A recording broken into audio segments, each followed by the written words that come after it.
meu povo, voltei! Professor André Asnar aqui mais uma vez para começar a nossa aula da frente A sobre dinâmica impulsiva, galera. Esse conteúdo aqui é muito show. Por quê? Porque tem muita coisa que é explicado no nosso cotidiano. Por exemplo, já vou te dar um spoiler, uma perguntinha para você ir pensando aí, tá? Por exemplo, o meu vovô, ele às vezes falava o seguinte, quando ele estava andando na rua assim, e tinha uma batida de carro, ele falava assim, ó: antigamente, meu netinho, antigamente os carros eram bem mais fortes, né? O material que fazia o carro era bem mais forte. Hoje é feito de plástico, meu. É feito, qualquer batidinha que você dá ali, ele já se deforma. Enfim, isso é uma coisa boa ou é uma coisa ruim? O que você acha? Pensa aí um pouquinho e no final da aula eu te falo a resposta, tá? Depois que a gente vê todo o conceito de impulso e quantidade de movimento, que é o segundo conceito que a gente vai ver nesta aula de agora. Povo, vem comigo então. Conceito de impulso. É fácil, é tranquilo, você pode até usar suas palavras sem problema nenhum. Se eu te perguntasse agora, o que é impulso? O que você me falaria? Ah, professor, impulso é quando eu empurro alguma coisa? Pode ser, quando você empurra alguma coisa, você está impulsionando aquela coisa, certo? Impulso é isso aqui, ó. A melhor maneira de te explicar é te mostrar. Impulso é isso aqui, ó. Acabou. Isso é impulso. E como que eu traduzo isso para matemática, para física, para linguagem da natureza aqui? Eu traduzo isso da seguinte maneira, ó. Impulso é quando eu faço uma força num objeto e enquanto eu estiver tocando nesse objeto, eu estou impulsionando-o. Fechou? Então o conceito de impulso é isso aqui, ó. Impulso é força vezes o tempo. E esse tempo aqui, povo, é o tempo de contato. Se liga, é o tempo de contato. Então é só enquanto você está tocando no objeto. Faz sentido? Depois que eu parar de tocar no objeto, eu não estou mais fazendo força no objeto, não estou mais impulsionando-o, certo? Então, ó, fica a dica. Quando eu vou calcular impulso, eu vou usar isso aqui. Lembrando, povo, que força no SI é dada em que unidade? É dado em newtons, né? Força no SI é dado em newtons. E tempo no SI é dado em quê? Em segundos. Logo, a unidade de impulso vai ser newton vezes segundo. Então, coloca aí pra mim, newton vezes segundo é a unidade de SI. Professor, e se ele me der o tempo em minutos? Meu, transforma, né? Se ele me der o tempo em horas? Transforma. Eu só quero em segundos. Fechou? Tudo bem? Note uma coisa também. Tá vendo essa setinha aqui em cima? Tá vendo, professor? Tem uma setinha ali em cima, né? Essa setinha é um vetor, quer dizer que essa grandeza é uma grandeza vetorial. Força é uma grandeza vetorial, você já sabia disso. Beleza, se força é vetorial, quer dizer que impulso também é uma grandeza vetorial. Ou seja, ela tem uma direção, ela tem um valor e ela tem um sentido. Perfeito? Então eu vou muitas vezes desenhar impulso por um vetor. O impulso é para cá. E a direção e o sentido do impulso é sempre a mesma direção e sentido da força. Fechou? Então você tem a força para lá, o impulso tá para lá. Você tem a força para cá, impulso para cá. Força para cima, impulso para cima. Força para baixo, impulso para baixo. Show? Então tá aí, impulso igual a força vezes o tempo de contato. Só que daí tem uma coisinha. Ó, I é igual a F delta T, né? Tem delta F aqui? Dá uma olhadinha. O senhor não colocou ali não, delta F não, né?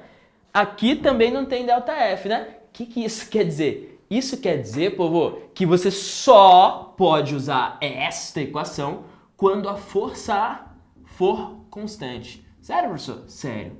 Quando a força for constante, você pode usar essa equaçãozinha aí. Professor, e se a força não for constante? Daí, eu sabia que você ia perguntar isso. Sabe, tanto é que colocar aqui.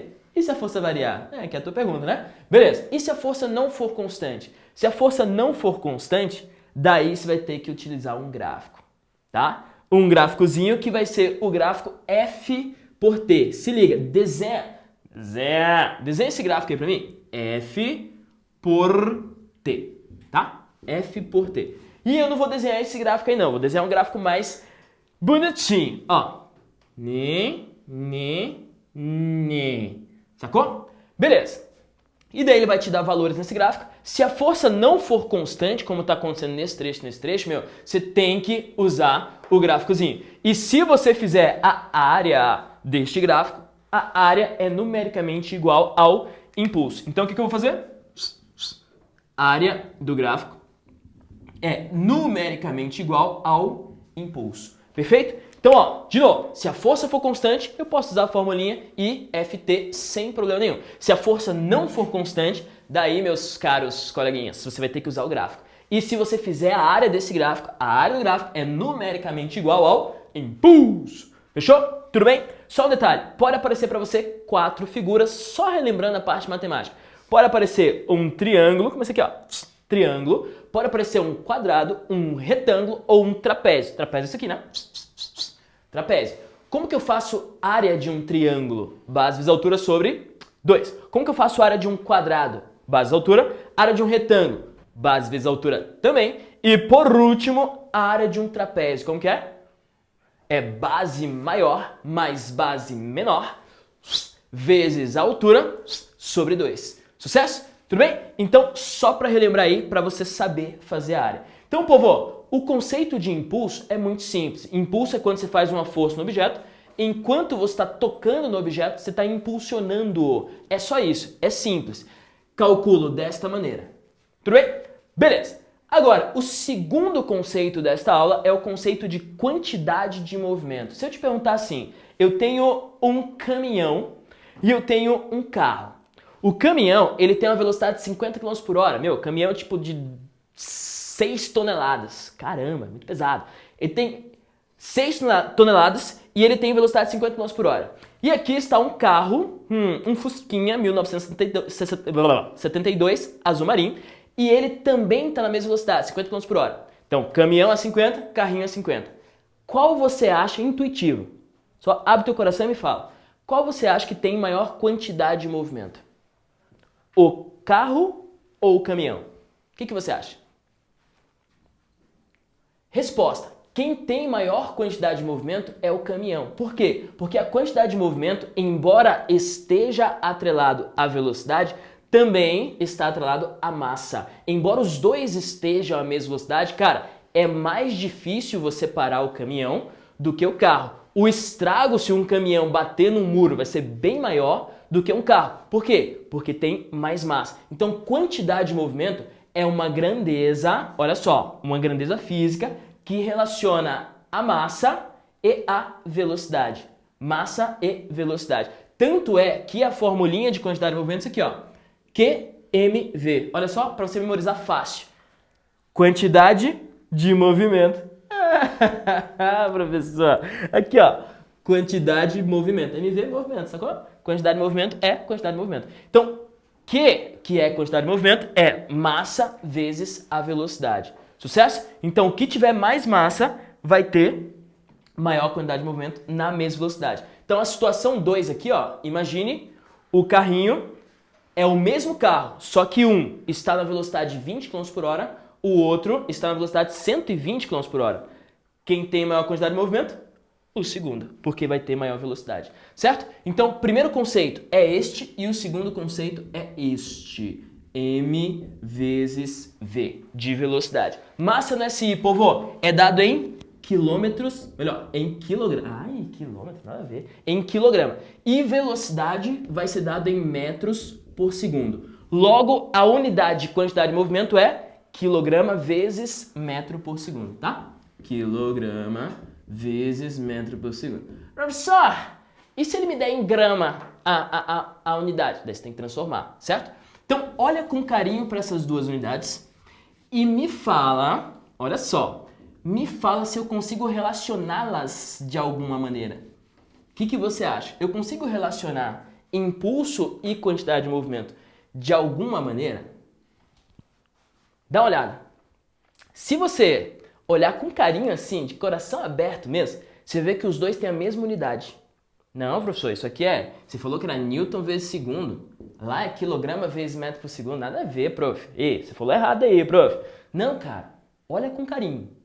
Ó, o que é o Newton? Newton é força. E força é massa vezes aceleração, não é? Olha só. Se eu transformar isso aqui, ó, Newton é força que é massa vezes aceleração.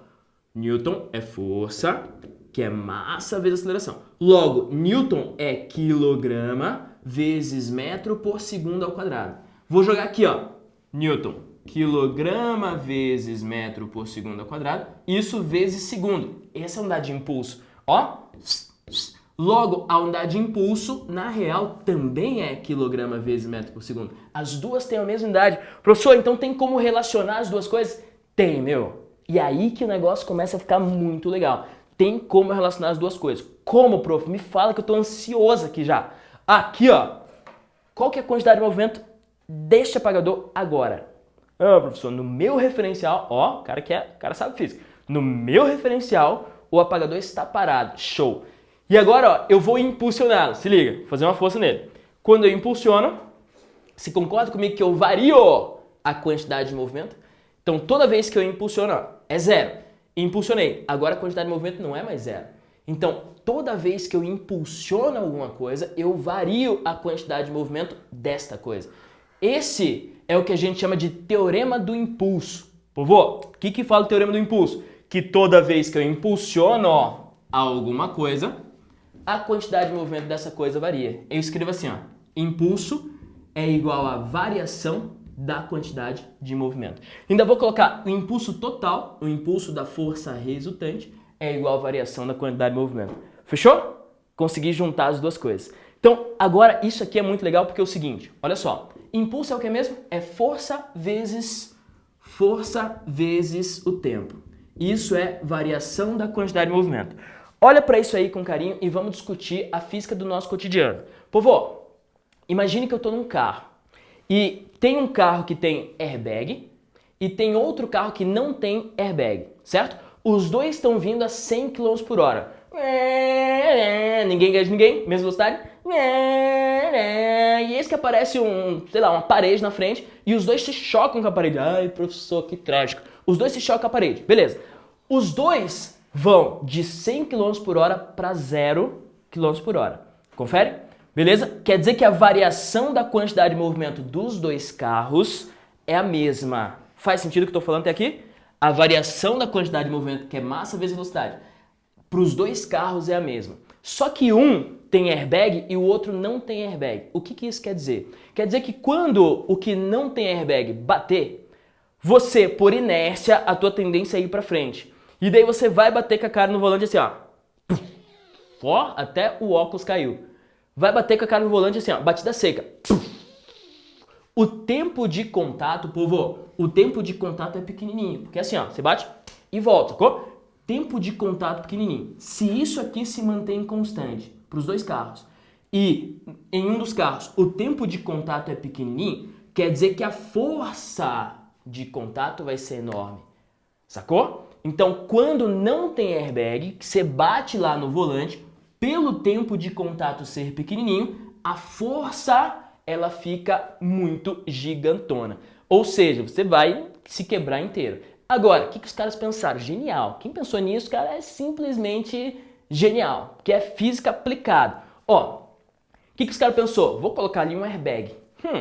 Daí, quando o carro sentir uma força de 3G, 3 vezes a gravidade, então ele sente um impactozinho mínimo ali de 3G, o airbag é acionado. O que é o airbag? É uma reação química que acontece, é tipo instantânea, é muito rápido. O tempo que bate, aquele negócio infla, e quando você se choca com o negócio, ele já está desinflando, sacou? Porque você tem que bater, se você bater e ele estiver inflando ainda, a pancada é pior, porque ele está inflando, é uma explosão, né? Se você bater e ele estiver inflando, daí é pior a pancada. Então você bate quando estiver desinflando já. Então é muito rápido. Já, daí você bate. Só que tudo é muito rápido. Então, ó, com o airbag, olha o que vai acontecer. Houve a batida, airbag inflou. Daí você está indo pra frente aqui. Daí a batida é assim, ó.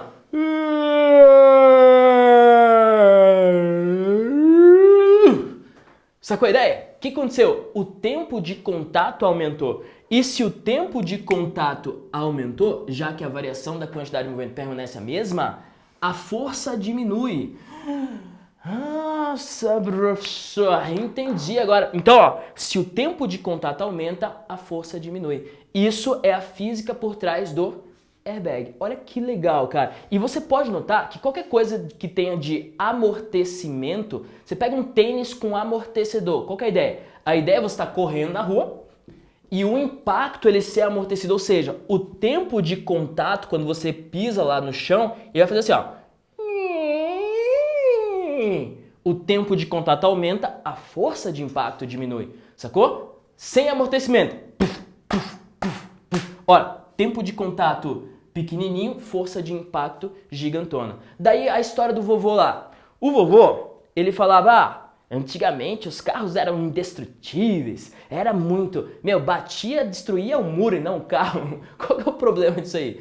O problema disso aí é que quando o carro não se destrói, o carro é indestrutível no caso, no impacto, vai acontecer igual você e o volante. O impacto vai ser rapidinho assim, ó, bum, batida seca, ou seja, tempo de contato pequeno. Tempo de contato pequeno quer dizer que a força de impacto vai ser enorme, sacou? E quem tá lá dentro? É você. Com a força de impacto enorme, é você que vai sofrer. Agora, se o carro se deforma, daí a deformação faz o tempo de contato aumentar. Nossa, professor. Além de ficar mais leve, se gastar menos combustível, tá? Aquele negócio todo. Mas a própria deformação faz o tempo de contato aumentar. E a força de impacto diminuir. Faz sentido o que eu falei? E daí fica mais legal para quem estiver dirigindo. É claro que aquelas batidas gigantes que deforma tudo e você tá lá dentro, daí não funciona. Mas para a maior parte das batidas funciona super legal. Show? Então, ó, fica a dica, impulso, quantidade de movimento e juntando os dois, daí a gente chega no megazord da coisa, que é isso aqui, ó, impulso da força resultante igual a variação da quantidade de movimento. Você pode, inclusive, abrir mais a equação, ó, ΔT igual a m vezes v final menos m vezes v inicial, final menos inicial. Daí o que ele te pedir para você calcular, você calcula. Só se liga numa coisa. Se eu tô indo, velocidade positiva. Se eu tô voltando, velocidade negativa. Certo? Uma dica para as questões aí que vão aparecer na tua frente. Beleza, povo? Ó, para você, se você entendeu aqui o que a gente falou, vai lá, tenta fazer essa questão 6 do praticando e a questão 2 do praticando. Duas questõezinhas aí para você resolver. Tudo bem? Fechou? Você resolve pra mim? Tá. Próxima aula eu corrijo isso aí sem problema nenhum. Valeu, povo. Professor André Asca por aqui. Até a próxima. Tchau!